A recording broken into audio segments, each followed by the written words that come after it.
Vidvavari Shesha Loka Protesha Nidrachari Uto Jiva Vidvavari Shesha Loka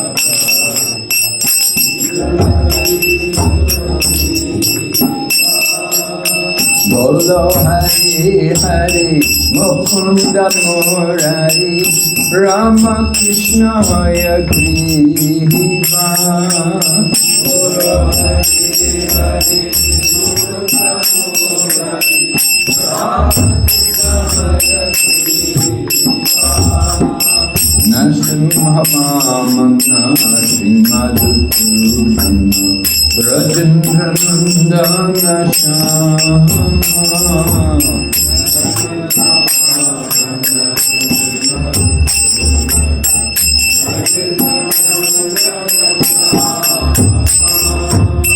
Utana Gatana Kaita Bashatana Jaya Dasarati Rama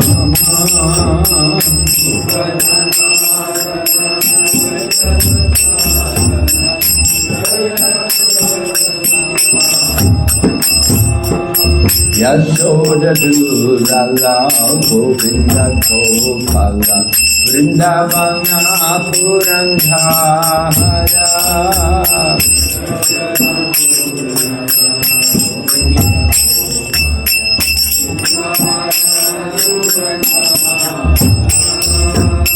Gopi Priya Janna Radhika Ramana Bhuvana Sundara Bhora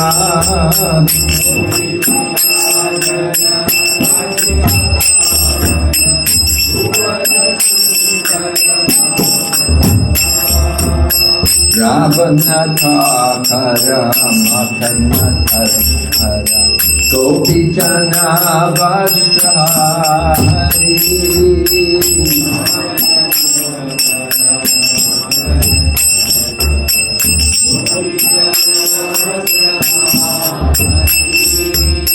Rajarana Kala Gopa Vrindakala Chitta Hari Bhakti Hari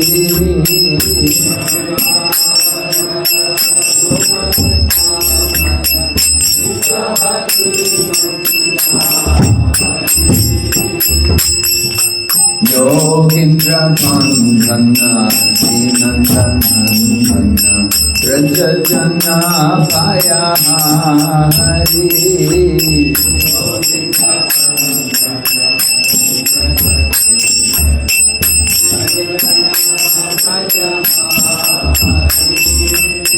Nadinane Radha Rupa Manohara Mohana Bhakti Bihari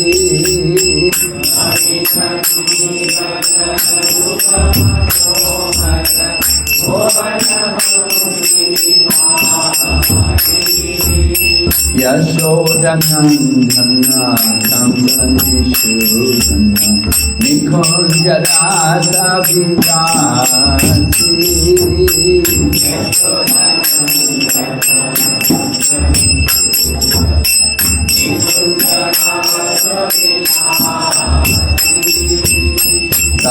Kadambakana Rasa Parayana Vrindavipina Vibhasi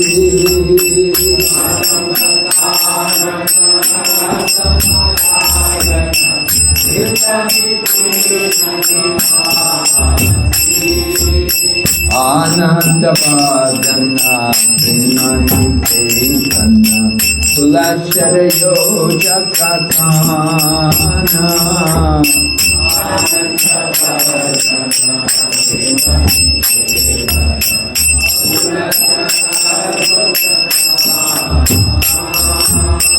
Gopangana Agna Chitta Vinodana Samasta Guna Gana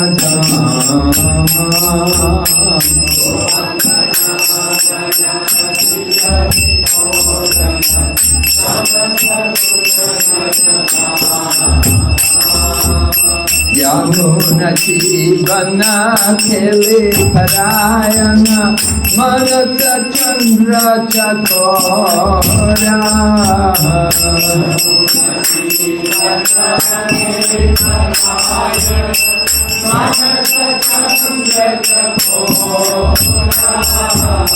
Yamuna Jivana Kheli Parayana Manasa Chandra Chakora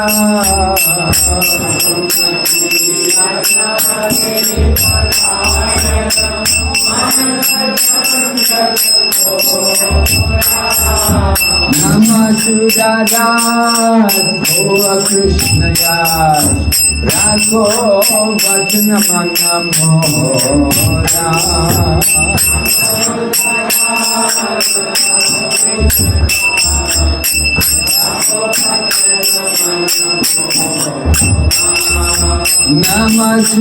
Namasuradas Bhova Krishnayas Rakho Vajnamanamora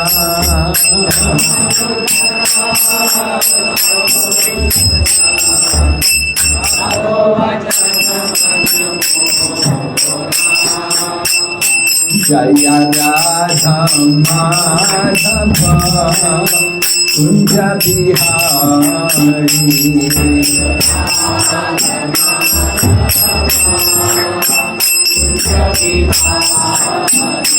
Jaya Radha Madhava Kunja Bihari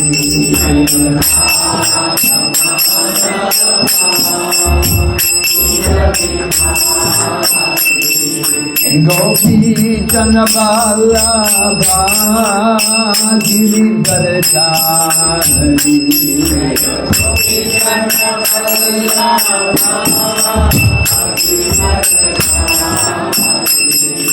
Gopi Janaballabha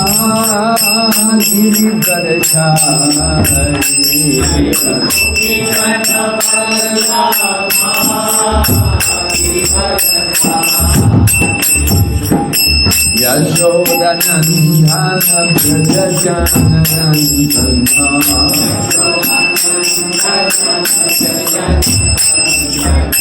Yashoda Nandana Prajajana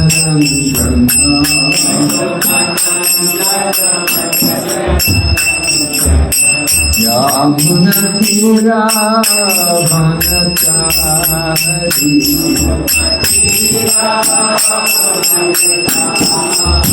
Yamuna Tira Vanachari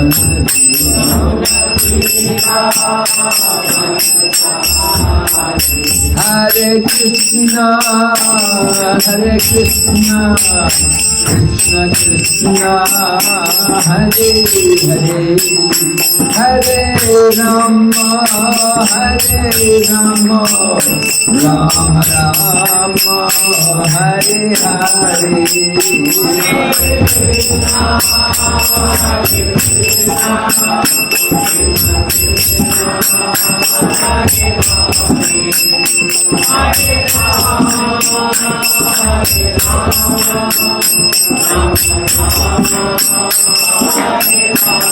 Jai Gaur Hari Bol Hari Bol Hari Bol Jai Gaur Hari Bol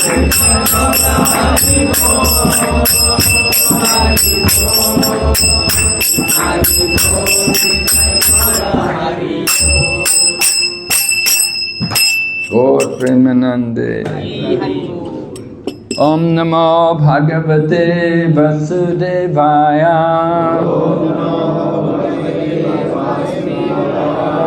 Om Namo Bhagavate Vasudevaya Om Namo Bhagavate Vasudevaya Om Namo Bhagavate Vasudevaya Narayanam Namaskrityam Naram Chaiva Narottamam Devim Sarasatim Vyasam Tato Jayamudirayat Nasta Praeshu Vavadresu Nityam Bhagavata Sevaya Bhagavati Uttama Shloke Bhaktir Bhavati Naishtaki. We're reading Srimad Bhagavatam, Canto 3, Chapter number 13, entitled The Appearance of Lord Varaha, text number 41.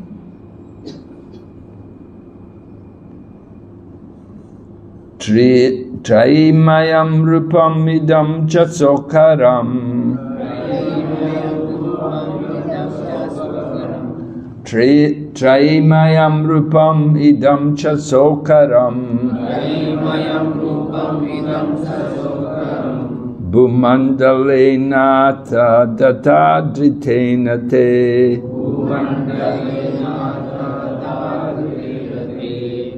Bhumandalena tatadritena te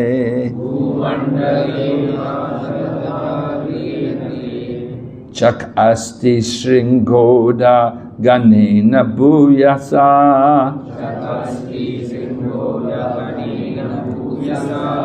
Chak asti shringoda ganena bhuyasa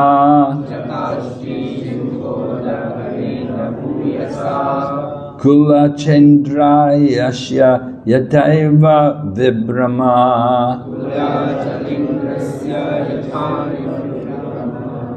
Kula chendrasya yataiva vibrama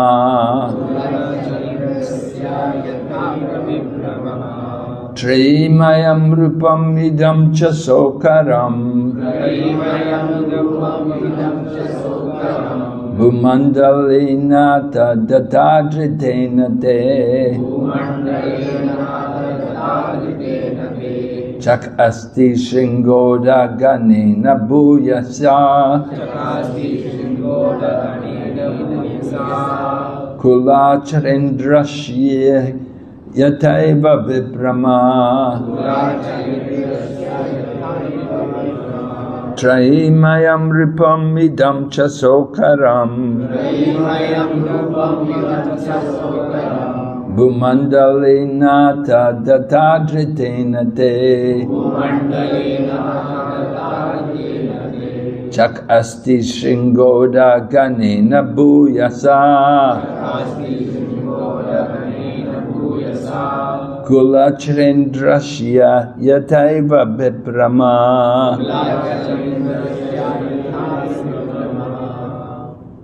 yataiva vibrama Traimayam rupam idam cha shokaram Traimayam rupam idam cha shokaram Bhumandalena tatadritena te Chakasti shringoda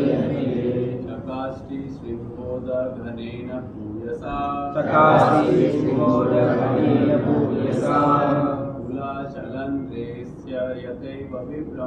Kula chalandresya yataiva vibramaha Traimayam rupam idam cha shokaram Bhumandalena tatadritena te Chakasti shringoda ghanena bhuyasa Chakasti shringoda ganena bhuyasa Kula chalendrasya yatha vibramaha Kula chalendrasya yatha vibramaha Traimayam rupamidam cha saukaram Traimayam rupam idam cha shokaram Bhumandelananda kadatadutena te Chakasti shringoda ganena bhuyasa Kula chalendrasya yathaiva vibramaha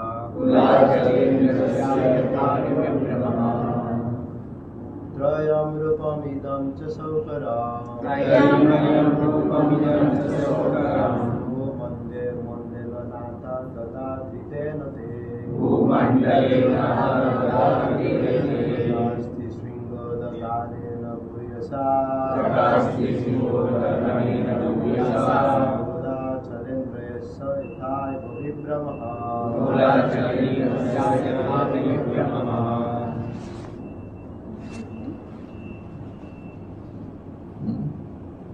Trayam rupamidam cha saukaram Bhumandelena tata tritenate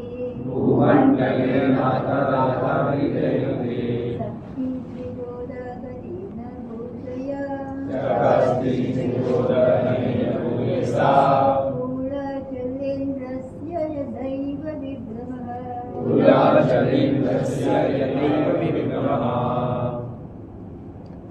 Traimayam, Vedas personified. Rupam, form. Idam, this. Cha, also. Shokaram, the board. Bhumandalena, by the earth planet. Ata, now. Data, by the tusk. Dritena, sustained by. Te, your. Chak asti, is glowing. Shringa Udha, sustained by the peaks. Ganena, by the clouds. Bhuyasa, more glorified. Kula Achalendriyasya, of the great mountains. Yata, as much as. Eva, certainly. Vibhrama, decoration. Translation. O Lord, as the peaks of great mountains become beautiful when decorated with clouds, your transcendental body has become beautiful because of your lifting the earth on the edge of your tusks. Purport by Srila Prabhupada. The word Vipramaha is significant. Vipramaha means illusion as well as beauty. When a cloud rests on the peak of a great mountain, it appears to be sustained by the mountain, and at the same time it looks very beautiful. Similarly, the Lord has no need to sustain the earth on his tusks, but when he does so, the world becomes beautiful, just as the Lord becomes more beautiful because of his pure devotees on the earth. Although the Lord is the transcendental personification of the Vedic hymns, he has become more beautiful because of his appearance to sustain the earth. Om Jnana Timirandasya Jnananjana Shalakaya Chakshur Militam Yena Tasmai Shri Gurave Namaha Shri Chaitanya Manobishtam Stapitam Yena Bhutale Swayam Rupa Kadamayam Dadati Swapadantikam Vandeham Shri Guru Shri Yata Padakamalam Shri Gurun Vaishnavamsya Shri Rupam Sakrajatam Sahagana Raghunatam Vitam Tam Sajivam Sadvaitam Savadutam Parijana Sahitam Krishna Chaitanya Devam Shri Radha Krishna Padam Sahagana Lalita Shri Vishaka Nitamscha Hey Krishna Karana Sindhu Dinabandhu Jagatpate Gopesha Gopika Kanta Radha Kanta Namostate Tapta Kanchana Gaurange Radhe Vrindavaneshwari Vrishabhanusate Devi Pranamami Hari Priye Vanchakalpatarubhyascha Kripa Sindhu Bhayevacha Patitanam Prapanebhyo Vaishnavibhyo Namo Namaha Namo Vishnu Padaya Krishna Pristaya Bhutale Srimati Bhakti Vedanta Swami Namine Namaste Saraswati Devi Gauravani Pracharine Nirvishesha Sunyavadi Paschachantirtarine Jai Shri Krishna Chaitanya Prabhu Nityananda Shri Advaita Gadadhara Srivasadi Gaur Bhaktavinda Hare Krishna Krishna Krishna Hare Hare Hare Rama Rama Rama Hare Hare. We're hearing the great sages headed by Lord Brahma offered prayers to Lord Varaha on the appearance of Lord Varaha. Of course, Lord Varaha appeared in a very special way, came through the nostril of Lord Brahma and appeared in a small, tiny form at first, but grew very quickly to a gigantic form. And the Lord has come in this form as Varaha for a very special purpose, and his purpose was to pick up the earth planet from the bottom of the ocean. Actually, it's said there are two Varahas, one is red and one is white, and they appear in different chaksusas, different millenniums. So, in the Srimad Bhagavatam it said that these two forms have been combined, the two pastimes, killing the demon Hiranyaksha and picking up the earth. Apparently they took place at different times, but in this section of Srimad Bhagavatam, the two pastimes are combined into one. And we hear Lord Varaha picking up the earth and at the same time killing Hiranyaksha. Anyway, Lord Varaha appears, picks up the earth from the bottom of the Garbhodike ocean. And it's significant that the Lord appears in the form as a boar, because the boars have that ability that they can go into the dirty place, just like sometimes you're in Vrindavan and you see these pigs, you know, in the dirty place, you know, and they can sit there in the dirty water. So Lord Varaha, the Lord took this form as Varaha to pick up the earth from the bottom of the Garbhodike ocean, because the earth had fallen into the bottom of the universe. And so it was described when Manu, Swayambhuva Manu and his good wife Tatarupa, they were asked by Lord Brahma to produce progeny, and they requested Lord Brahma to please do something about the earth, because they saw that the earth planet had fallen into the bottom of the universe. And after that, Lord Varaha appears in response to this appeal from Manu that we have to do something, please pick up the earth from the bottom of the universe.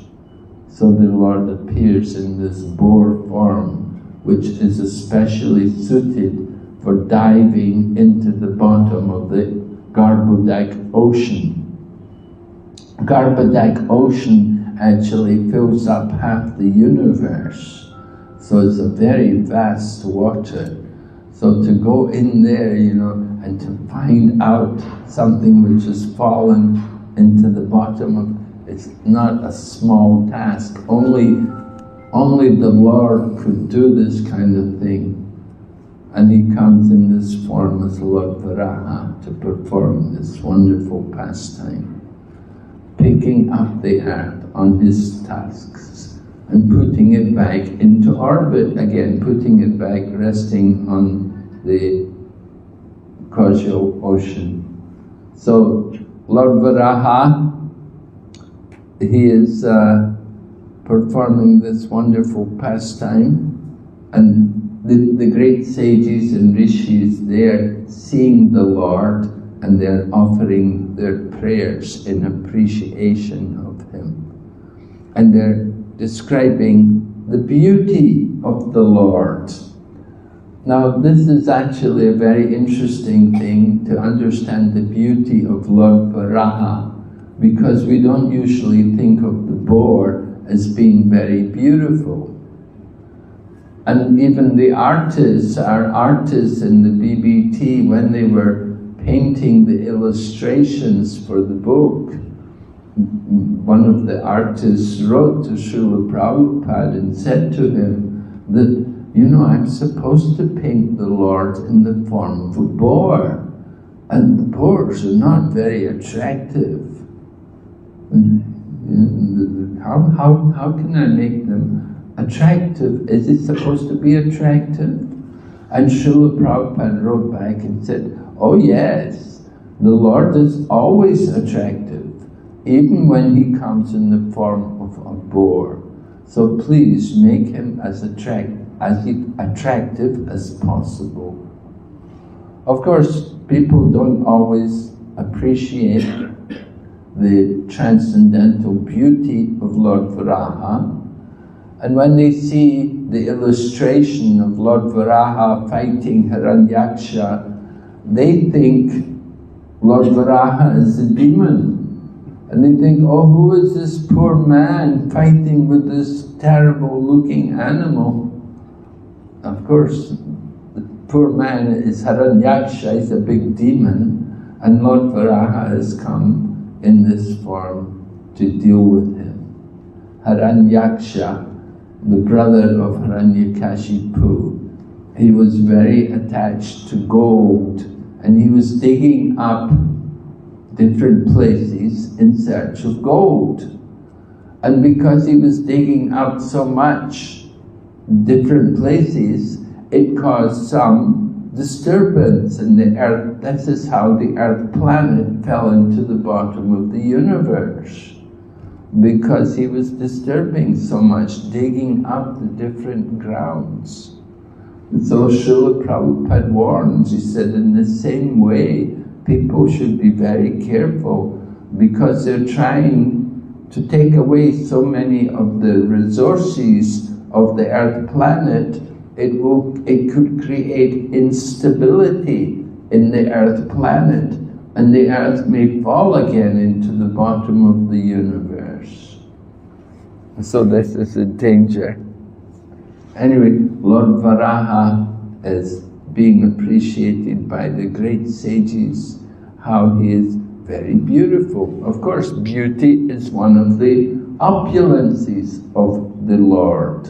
When he comes in his different forms, he is Bhagavan, and one of the opulences of Bhagavan is his beauty. And we see how Lord Krishna, he has 4 qualities which are not there even in Vishnu.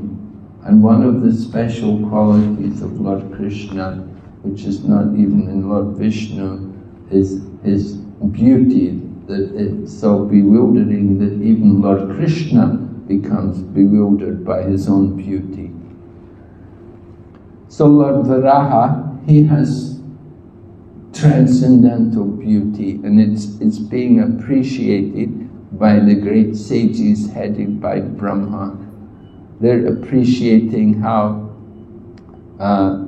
by picking up the earth on the edge of his tusks, his transcendental body has become beautiful. So his transcendental body, this body of the boar, Varaha. Actually, Lord Varaha also appears in Navadvip. When we go on parikrama in Navadvip, one of the 9 islands of Navadvip is called Koladvip. And Kola is referring to the boar. Lord Varaha actually appeared there in Koladvip. Sit properly. Yeah. So in Navadvip there's this place where Lord Varaha appears. And if we go to the Devananda Mat, the Gaudiya Mat, they have a temple there. And in one of the deities in the temple is Lord Varaha, in commemoration of the appearance of Lord Varaha there in Navadvip. And it said the Lord appeared there in the Satya Yuga in response to the prayers of one of his devotee brahmanas. The Lord appeared there in this form. So that's why Lord Varaha is there. If you go to Navadvip, you visit Devananda Mat, you'll see Lord Varaha is also there, the deity of Varaha. We don't find too many deities of Lord Varaha, but in South India, the worship of Lord Varaha is more prominent. And there were many great devotees of Lord Varaha. There was even one kingdom where the king was a great devotee of Lord Varaha, and the currency which he had was in Varahas. They didn't call dollars or pounds or anything, they said Varahas, you see? And so this way indicating his devotion and how the opulence is actually all belongs to the Lord. So Lord Varaha is described here as being very beautiful. And the example is given about great mountains become beautiful, decorated with clouds. In the same way, the Lord has become beautiful because of lifting the earth on his tusks. So Lord Varaha can do these wonderful things. We wonder, how is it possible he can pick up the earth? If you go to New York, probably most of you people have been to New York. Anyway, if you haven't been to New York, there's a place in New York on the 5th Avenue, Rockefeller Center. Right? Rockefellers, you know, the Jewish people, you know, they have a big place, there's a big area there right in the middle of 5th Avenue, Rockefeller Center. And there's a plaza, and in that plaza there's this big form of Atlas, and he's picking up the earth, and you can see he's struggling, you know, and Atlas is built, he's so strong, he's got this huge body, powerful, you know, like sometimes you see at these weightlifting places where they have the gyms and that, they show people with these bodies, with the huge biceps and stuff. So Atlas is like, he's got this huge body, big muscles, and he's picking up the earth, but wow, it's really heavy, it's really a struggle for him. But Prabhupada said, the Lord, he can pick up the earth without any strain. It's not an endeavor for him to pick up the earth. That's the difference between the Lord and the ordinary living entities. Even though you may go weightlifting and so on, you know, you could never manage to pick up the earth. That is something only the Lord can do. And he can do it very easily, just like he's doing it here in the form of Lord Varaha. He's picked up the earth on his tusks, and he's going to put it back in its position. So the Lord does these wonderful things, and it's no sweat, it's no endeavor for him, because he is the Supreme Lord. He has all of these potencies, all of these opulences. He can perform wonderful things. And the great sages are appreciating. They're appreciating the beauty of this. You see, only the devotees can appreciate the beauty of the Lord. Just like when Lord Nrsimhadev became very angry, people were afraid. Oh, even Lakshmi didn't want to go near her husband. She'd say, oh, I've never seen him like this before. And she was afraid to go near him. And nobody could pacify Lord Nrsimhadev. But Prahlad Maharaj, he was not afraid. And Prabhupada gives the example, he said, just like a lion has many cubs. You know, the lion comes and ferocious, you know, oh, we're afraid, we don't want to go near the lion. I saw one thing on YouTube, one man, the keeper of a lion, he invited this one man to come in the cage with the lion, you know. And he came in the cage, and the lion jumped on him. You know, the man thought it was going to be peaceful, but the lion just jumped and wanted to eat the man. Fortunately, the keeper was there, and he could handle the lion and get the lion off him. But lions are like that. You know, you cannot go too near them. You're risking your life. At any time they'll turn on you and eat you. So lions are very ferocious, but their cubs are safe. Usually the lion doesn't eat its cubs. Some creatures do eat the cubs, but generally the lion, they don't eat the cubs. The cubs are safe with the lion. They're not afraid of the lion because they've taken shelter of the lion. And so in the same way, the devotees, they're not afraid of Lord Varaha. They see Lord Varaha, and we appreciate the transcendental qualities in the Lord. We appreciate the beauty in the Lord, in His form, even as Varaha, even as the boar. And the great sages, they're describing how it's so beautiful.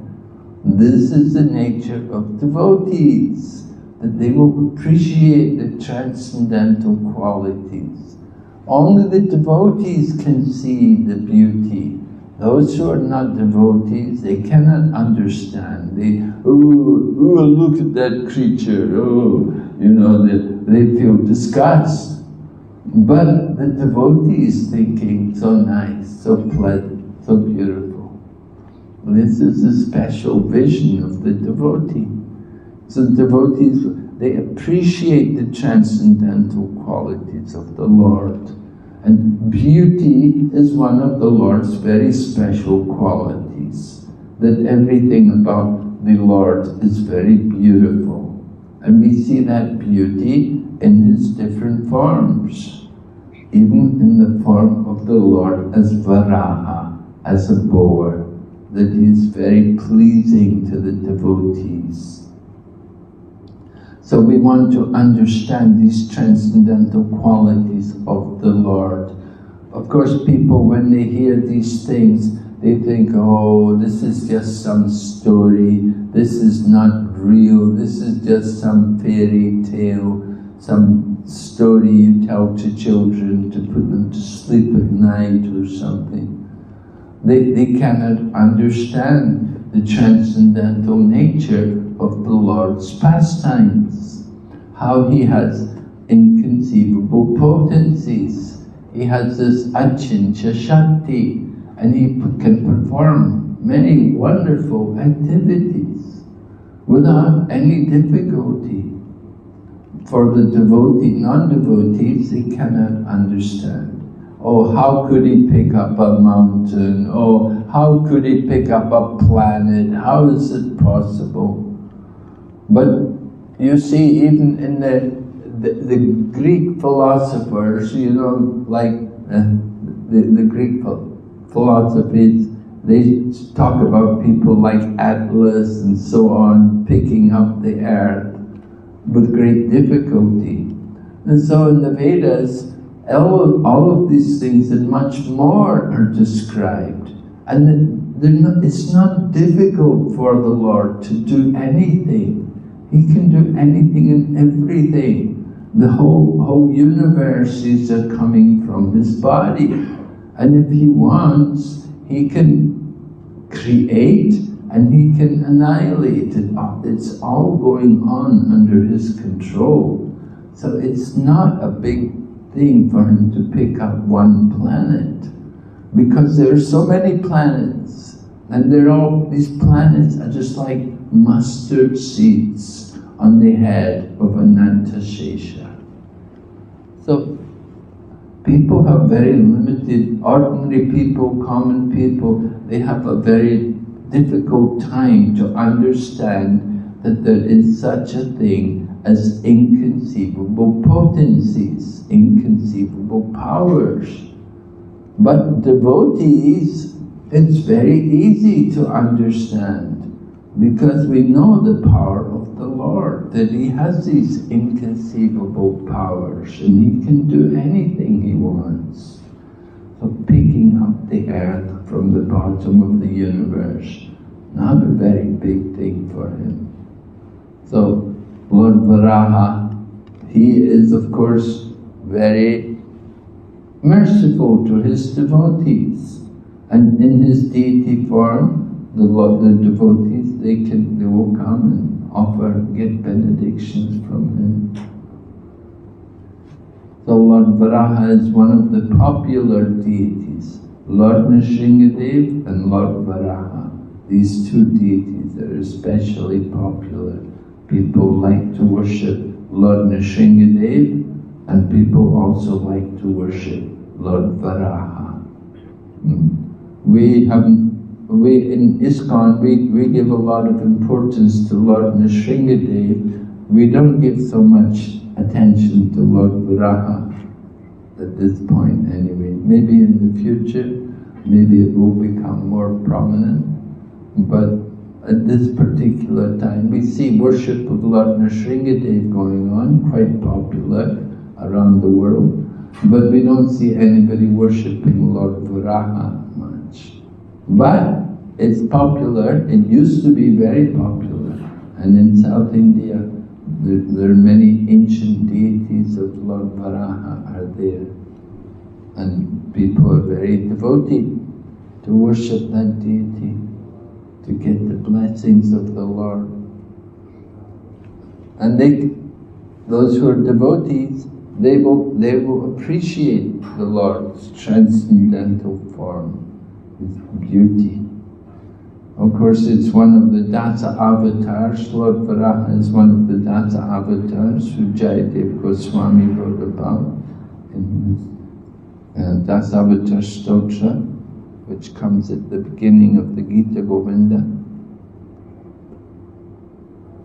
So the sages offering prayers to the Lord, they're just appreciating His beauty. They're not asking for anything, they're offering their prayers, glorification. Just like we glorify when we sing the Govinda prayers, Lord Brahma's prayers, the Govinda prayers. We're just offering prayers to the Lord. We're not asking for anything. It's not that all the time when we pray we have to ask for something. Generally that's there, but we can also offer prayers, just simply appreciate the beauty of the Lord and so on. And Lord Brahma, of course he does that very nicely in his Brahma Samhita. And we're praying, that's why Prabhupada incorporated that those singing of the Govinda prayers into the morning program and greeting the deities. So we like to appreciate the Lord's beauty. And of course Lord Krishna, He is the essence of all beauty. It's there in the form of Lord Krishna. And Lord Brahma describes that beauty, how He's adapted playing on the flute with blooming eyes like lotus petals. His head is bedecked with peacock feathers, his figure of beauty tinged with the hue of blue clouds, and his unique loveliness charming millions of cupids. So this is the beauty of Krishna, you see. We are all controlled by Cupid. But Lord Krishna's beauty is so great that it's attracting millions of cupids. The cupids are controlled by Krishna. So this is the inconceivable opulence of Lord Krishna, that he is so attractive, so powerful. He can attract the minds of everyone. Prabhupada adds a special section here in the purport. He said, the Lord has no need to sustain the earth on his tasks. But when he does so, the world becomes beautiful, just as the Lord becomes more beautiful because of his pure devotees on the earth. So Prabhupada adds this special part in. The great sages never mentioned anything about the pure devotees on the earth, but Prabhupada's own realization is put here into the purport. So the Lord has, he said, the Lord has no need to sustain the earth on his task. He didn't have to come as Lord Varaha to pick up the earth. He could have put the earth back in position just by his will. Just by his will he could have moved the earth back into its position. But for the purpose of pastime, lila, he's assuming this form, this wonderful form. And Lord Varaha, of course, it's one of the eternal forms of the Lord. And he has his own planet in the Vaikuntha region where he resides there. So Lord Varaha comes into this world, picks up the earth from the bottom, puts it back in position, then he goes back to his own abode in the spiritual sky. So Lord Varaha, it's an eternal form of the Lord, but he comes into this world for this purpose, for pastime purposes. And pastime, of course, giving pleasure to his devotees. These great sages, they are able to glorify the Lord. If the Lord didn't come, then how they can glorify him? So he has to come, he appears, and he performs wonderful activities. He has no need to pick up the earth, but he does it, and when he does it, he becomes more beautiful. And the same way, the Lord becomes more beautiful because of the pure devotees on the earth. When the devotees are on the earth, when the Lord comes, then we all appreciate, it's like when Lord Chaitanya Mahaprabhu was here, then so many pure devotees, they were all appreciating, they were all being appreciated.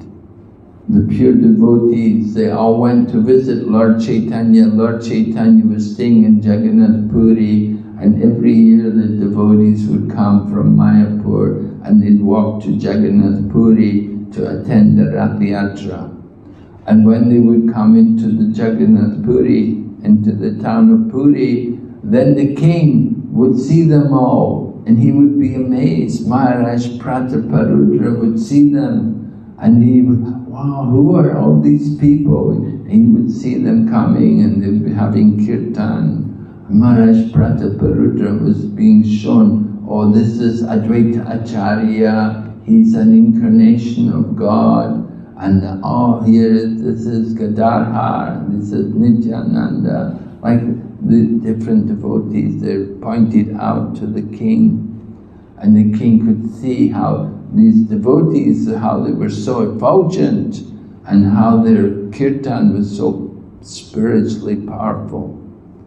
So the Lord becomes more, the appreciation for the Lord is enhanced by the devotees. Because of the pure devotees on earth, then we have greater appreciation for their Lord, for the person who they worship. And so in this way Chaitanya Mahaprabhu was given more honor and more respect because they saw how wonderful all of his devotees were. Just like Srila Prabhupada. Srila Prabhupada came, and at first Srila Prabhupada was alone, and people didn't give so much attention to him. But when he came with all the devotees, he brought all the devotees with him, then people gave him much more attention and they appreciated him more. But when he was on his own, there was not so much interest. People were not taking him very seriously. But when he came with all the devotees and the followers, then they, wow, who's disciple? Who are all they? Oh, they're disciples of this person. And then people, then they gave so much honor and respect for Srila Prabhupada. So the same way the pure devotees on the earth, they make the Lord Varaha even more attractive. When the pure devotees are glorifying the Lord, then the Lord becomes even more appreciated. We want to appreciate the transcendental beauty of the Lord in all of His different forms. So the Lord appears in this world in so many different forms, just for the pleasure of His devotees. He could kill the demons without coming to the world, but He cannot give pleasure to the devotees without coming. So since He has to come to give pleasure to the devotees, so at that time He takes the opportunity to also perform His different pastimes. And for Lord Varaha, the pastime was to kill Hiranyaksha, because Hiranyaksha had been disturbing the whole universe. He'd been going everywhere looking for someone to give him a fight. And he had gone to even Varuna and challenged Varuna, the god of the ocean, to battle. And he told Hiranya, he said, no, he said, I'm an old man now, I can't give you a good fight. And he told her that you should find Lord Vishnu, he can give you a good fight. And so Hiranyaksha went looking for everywhere, where is Vishnu, where is Vishnu? So Lord Varaha came, and Lord Varaha. And when Varaha met with Hiranyaksha, Hiranyaksha said to him, oh, you amphibious beast. He described Lord Varaha in this way, an amphibious beast. And they had, of course, a great battle, and Lord Varaha finished Hiranyaksha. Fighting for the Lord. One of the reasons why the Lord came, of course, was He wanted battle, He wanted to fight. He likes to get some kind of exercise, you know. Just like in the past, there would be great kings living in palaces, and they would like to fight, they would like to have some battle. They want to keep themselves fit, because they never know when the enemy is going to come in and there will be a great battle. So they have to be ready to fight. So they have to keep themselves fit, and they will often keep people around in their court who will fight with them and keep them. And just like people boxing, you know, they have to practice boxing, and they have a sparring partners before they actually go into the ring. And so the same way, Lord Varaha, he has come and he wants to fight, but because he's the Lord, nobody wants to fight him. So he had to send these two devotees, Jai and Vijay. It was arranged that Jai and Vijay would fall from the spiritual world. And they were given the choice that either you can take 3 births as demons, or you can have 7 births as devotees. So they said that we will be demons for 3 births, because then we can come back quicker. We don't want to stay too long in the material world. So if we just have to take 3 births as demons, it's better. Because if 7 births as devotees, that will be a very long time. So we will just be demons for 3 births. So Jai and Vijay became demons for 3 births. And the first births they took were as the sons of Diti and Kashyap. Right?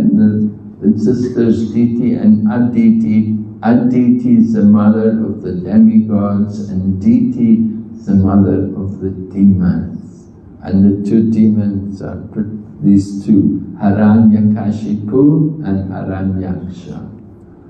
So Diti had been told by her husband, because she had conceived at an inauspicious time, so her husband told her that your 2 children will be demons. They will not be very nice people, and people will be afraid of them, and they'll torment women, and they'll be very cruel and unkind. And so when Diti heard this, she was reluctant to give birth, and she kept them in her womb for a long time, something like 100 years before she gave birth. And during that time, then there was so much disturbance. There was storm.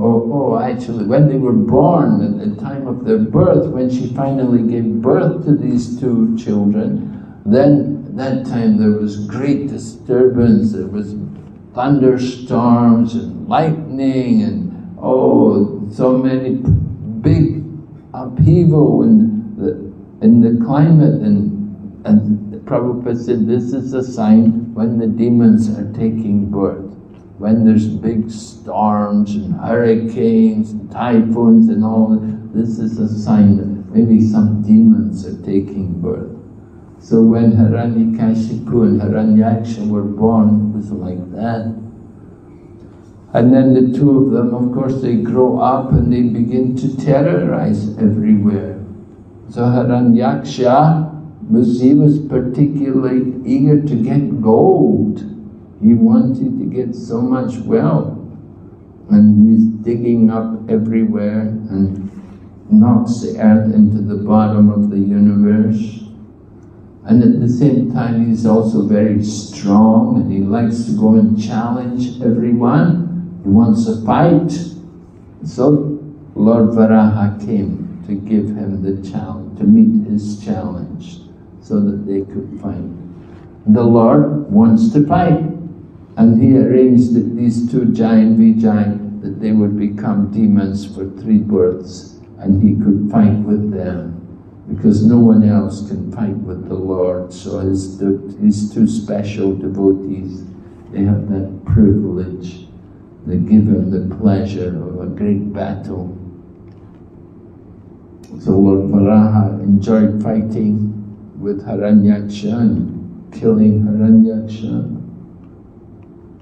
But when he killed Hiranyaksha, then Hiranyakashipu became greatly enraged, and he was looking everywhere. He wanted to get revenge because you killed my brother.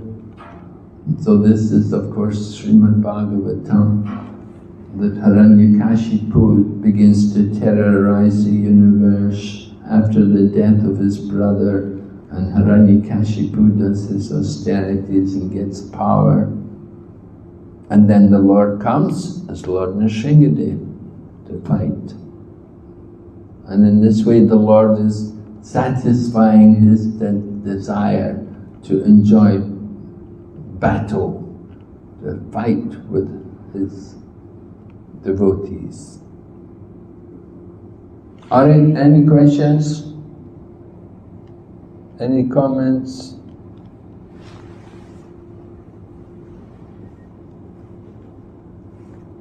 Yes, Prabhu?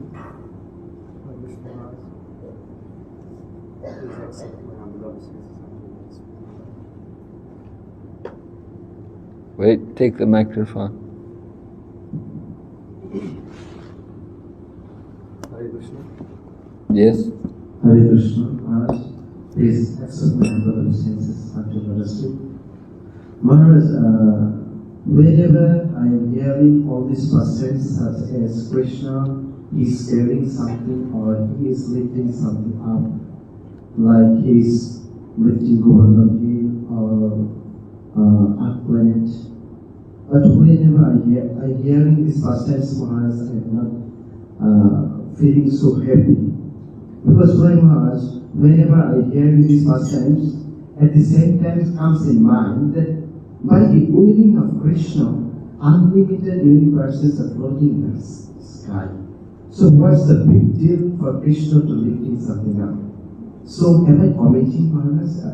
Am I committing offenses by thinking in this way, Maharaj? Well, you're not appreciating the transcendental nature of the Lord. That the Lord does these things for the pleasure of His devotees, so that the devotees can glorify Him. You see, you have to appreciate, there's so many universities, and as Prabhupada said, the Lord He has no need to lift up the planet, but He does it for the sake of His devotees, that the devotees get pleasure in seeing the Lord perform these kind of activities. The Lord is a person and He enjoys relationships. So relationships are built based on different activities, different dealings.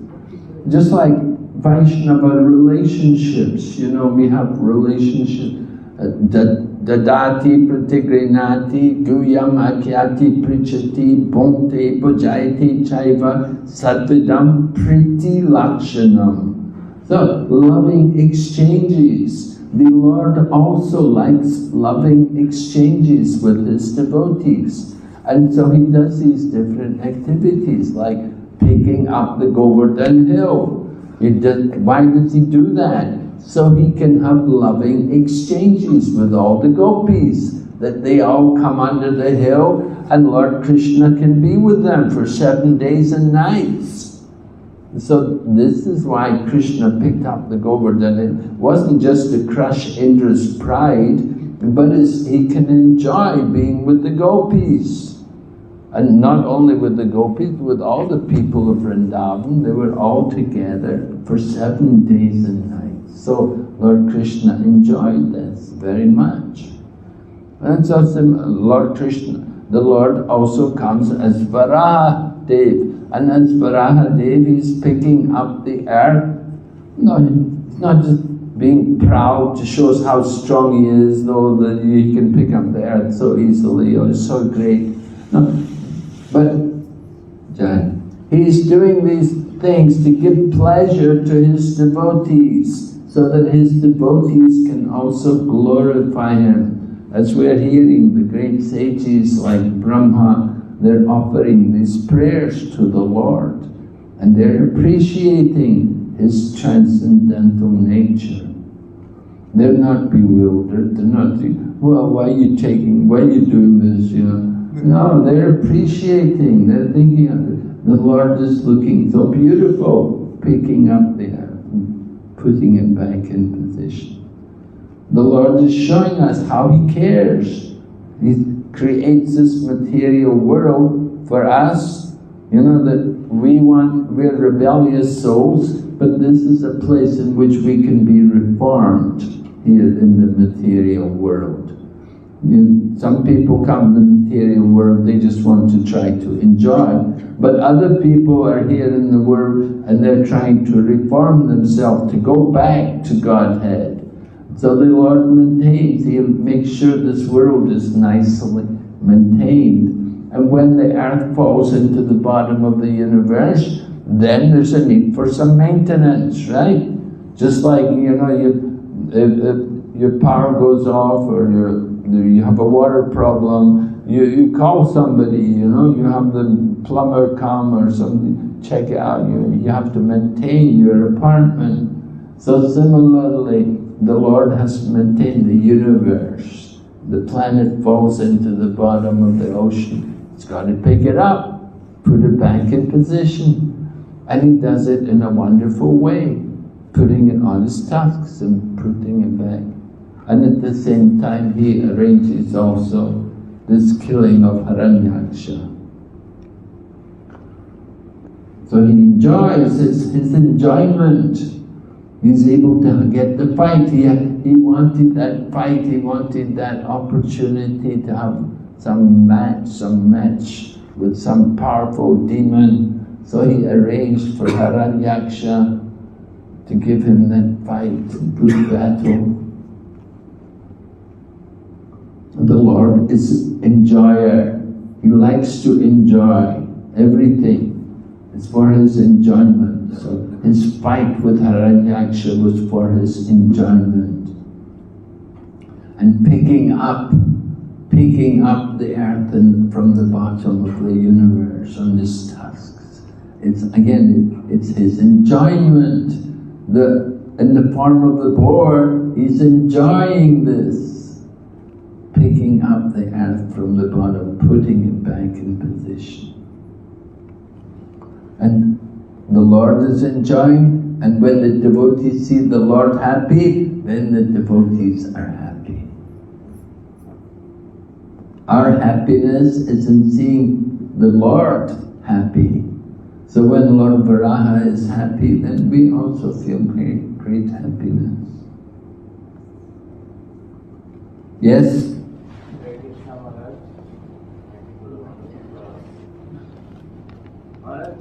Sometimes the Lord comes and picks up his devotee, like he picked up Gopi Devi. And sometimes he doesn't pick up the devotee. And he has, like in the purport you read, he doesn't need to pick up planet Earth, but he does. So he has infinite free will and he does as he pleases. But from the point of view of the devotee, when he doesn't pick up the devotee, when the devotee is in trouble or is fallen, how should the devotee take it? Well, the devotee is fallen, the devotee is having some trouble. He must have done something to get into that situation. But you say the Lord doesn't do anything, but we know that devotional service is eternal.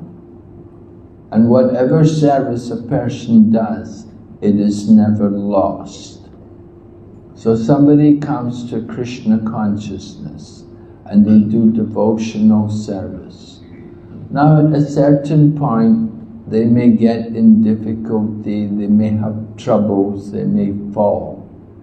But after some time, they will again continue. It's just a question of time.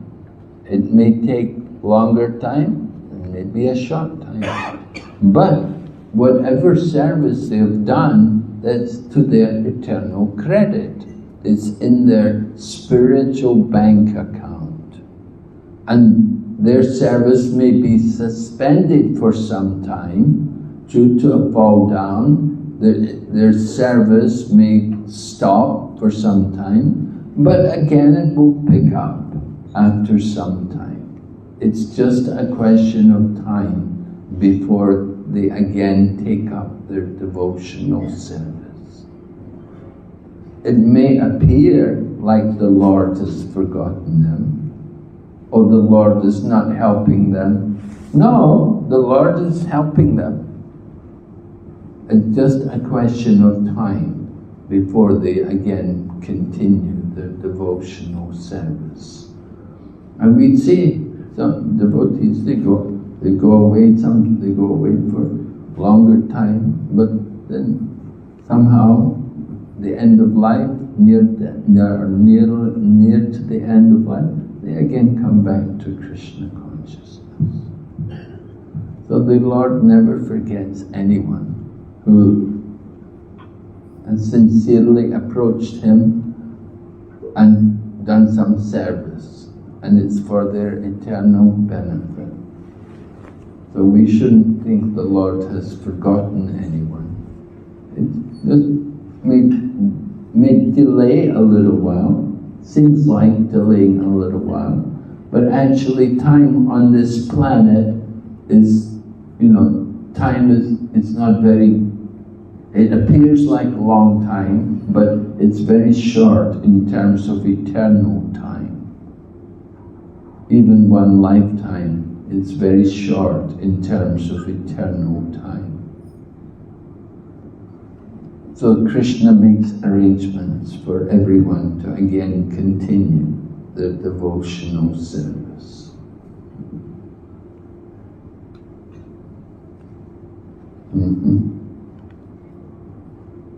And we see devotees, and we've seen some different devotees, they come back after the years sometimes. And sometimes it may be the next lifetime before they come back. In this lifetime they may not actually again take up devotional service, but in the future, next birth, they will again continue with their devotion.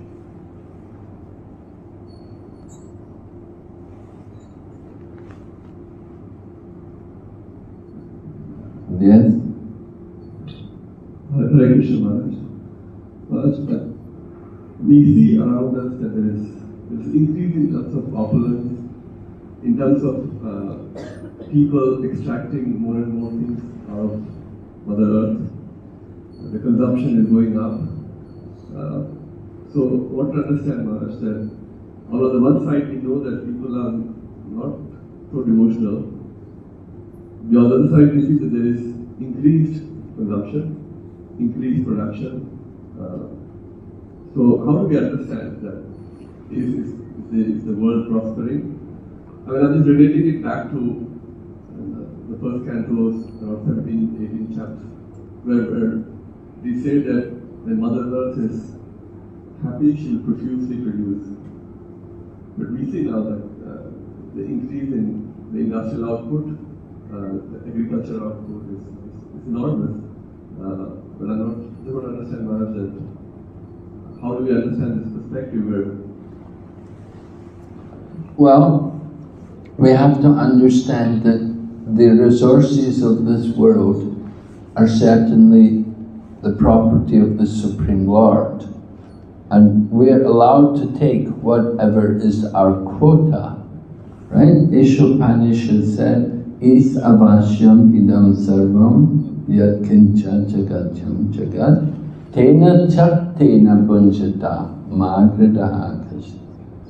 Everything animate and inanimate that is within the universe is controlled and owned by the Lord. One should accept, therefore, those things which are necessary for oneself, and one should not accept more, knowing well to whom it belongs. So this is the point. If we take more than we actually need, then this will create the problems. If we try to exploit the material energy for our own enjoyment, then that's a problem. So we are encouraged to minimize our demands and not to try to always want to take more. Srila Prabhupada was very conscious about these kind of things. I remember one time we were on a morning walk and we came past a house and there was a tap running and the water was pouring on the ground. And Prabhupada saw, he said, go and turn that tap off.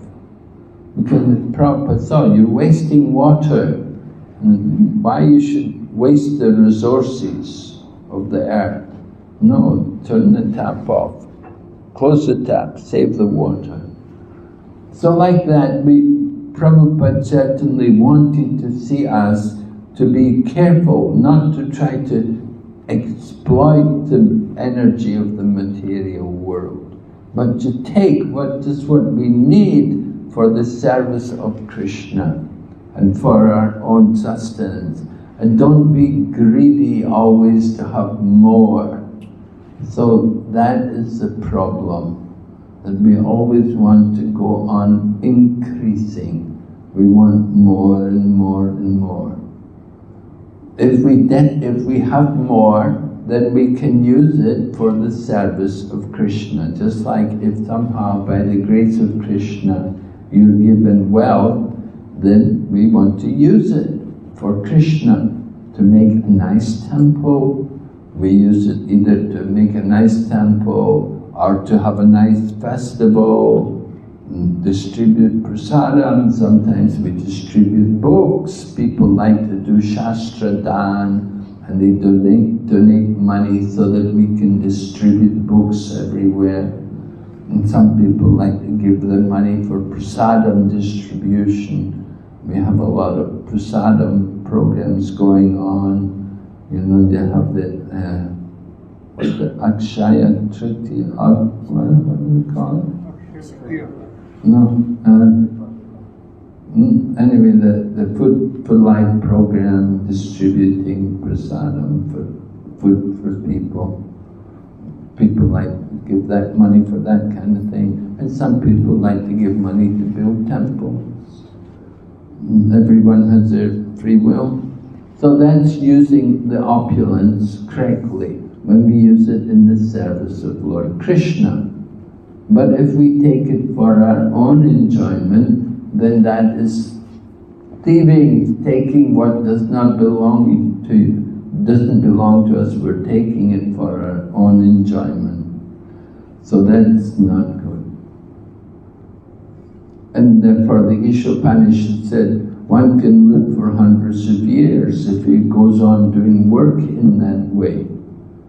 Work in that way meaning you just take what you need, just take your quota, don't take more. And you can live for hundreds of years if you go on doing work in that way, because that work will not bind you to the law of karma.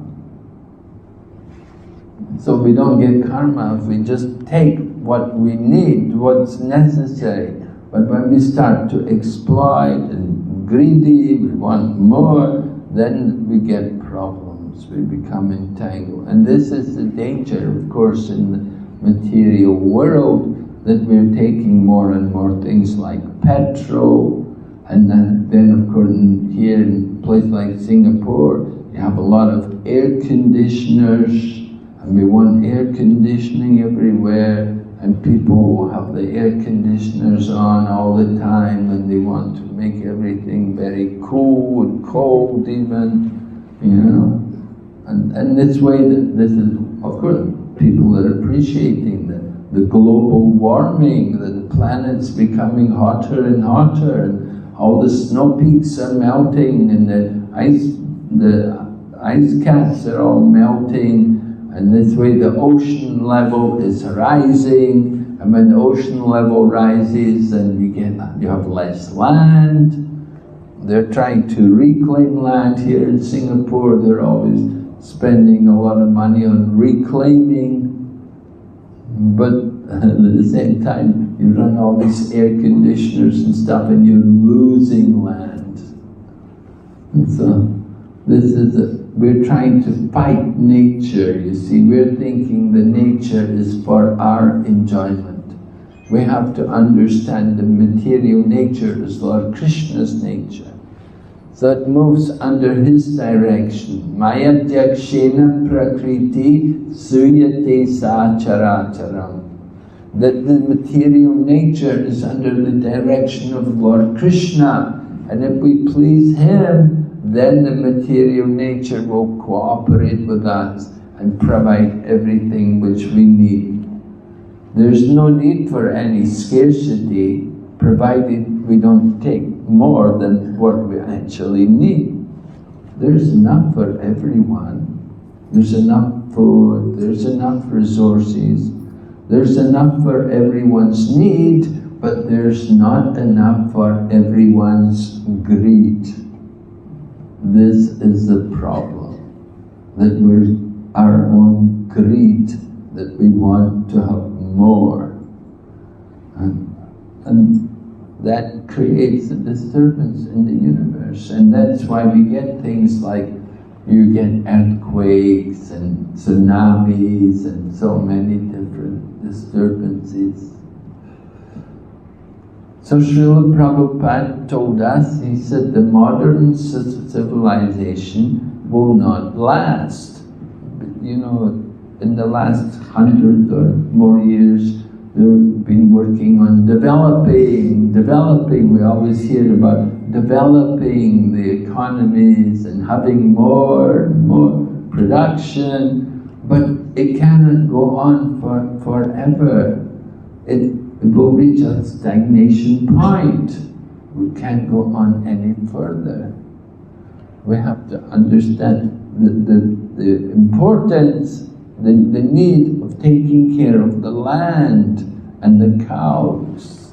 That these are the important things, not just having big factories and so many condominiums and airplanes flying all over the world. But the real thing, the real need, the basic needs are having nice cows to produce nice milk, and then also having nice land to produce grains and flowers and fruit for everyone.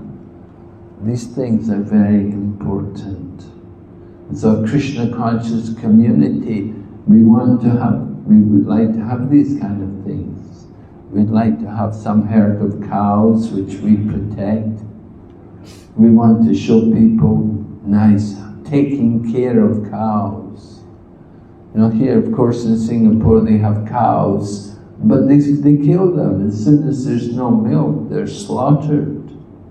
We want to show people how to take care of cows, that they have to be protected.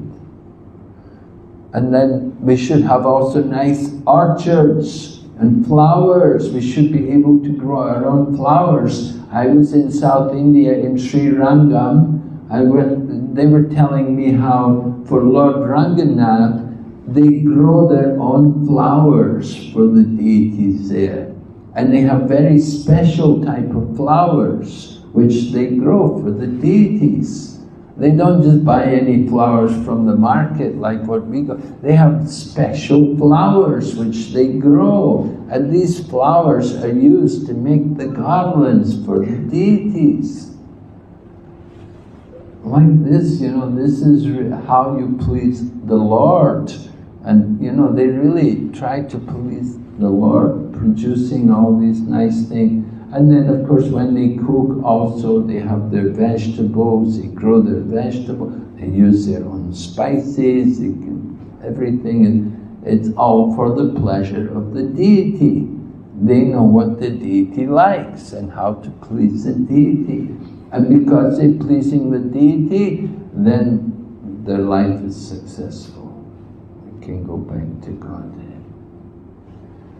So that is Krishna consciousness, you see. Just thinking how to please the deity, how to please the Lord. Not just thinking about our own self, what we need, but we want to keep Him in the center. So that is the Ishyavasya society, right? The Ishyavasya. But the Lord is in the center, not our own needs or what I want, what I need. No, devotee he will accept whatever condition he's put in by the grace of Krishna. But we just want to give everything for Krishna's pleasure. What does he need?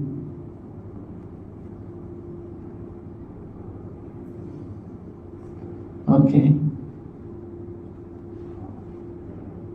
Any other question or comment? Yes, Prabhu? We are reading.